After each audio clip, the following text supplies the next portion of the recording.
I put on my red Christmas sweater because I want to be festive. What is up, Flick fans? Welcome back to my channel. Today I'm talking about the first official movie that I've seen on the Disney Plus streaming platform. Mini reviews coming out over the next 2 days because I'm going to attempt to get to every single thing on Disney Plus. Did The Mandalorian this morning. Now, Noelle, I need your comments down below. Did you enjoy this film? Let's talk about it. So Kris Kringle's daughter is full of Christmas spirit, but wishes she could do something more important, like her brother Nick, who will take over for their father this Christmas. When Nick is about to crumble like a gingerbread cookie from all the pressure, Noelle suggests that he take a break and get away. But when he doesn't return, Noelle must find her brother and bring him back in time to save Christmas. And here's what I'll say first. I understand some will inevitably feel this way, and I kind of see where you're coming from. Noelle and maybe even Lady and the Tramp kind of feel like movies that Disney did not feel confident releasing in theaters, so they're like, okay, let's put these on the streaming platforms, see how they do. It is going into Thanksgiving. We're almost to December, so it really is a nice time to release a film like this on a streaming platform. Maybe not in the actual theaters, but this will stick around until Christmas inevitably comes. And yeah, it's silly. Yeah. It's predictable. It isn't a film that people are going to watch and say, well, that was expertly crafted, extremely well made. Some of the CGI falls a bit flat at times. Okay, it's not very good. Let's face it. But you look at a movie like Elf, and I'm going to keep making this comparison.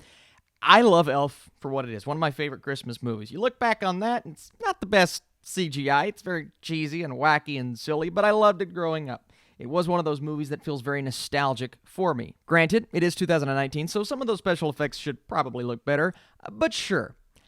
Noelle is exactly what a lot of people are anticipating. If you want a nice, kind of quirky, silly, but fun Christmas movie, then I think that's what this is going to do. And I'm not going to lie to you guys. I found some entertainment from this film.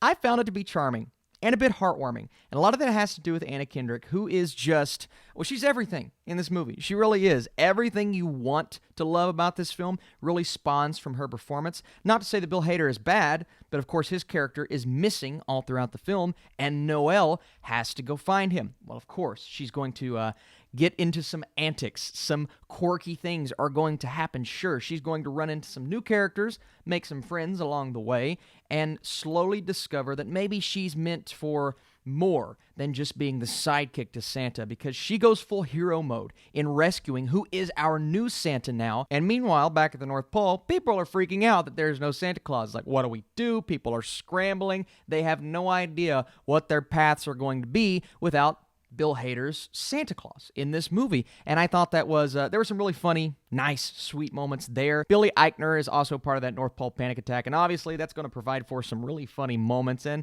this movie is kind of funny, right? Every joke doesn't land, of course. There is an ongoing gag with a group of people singing Christmas carols, and every time they come in, I found myself laughing. And not everyone's going to buy a gag like that, but those things happen progressively throughout the entire movie. There's another one where Kendrick's character, she's doing the Disney princess thing. She's calling out for one of her animal friends by singing, but the animal friend doesn't show up, so she's just like, get over here. And I thought that was really cute.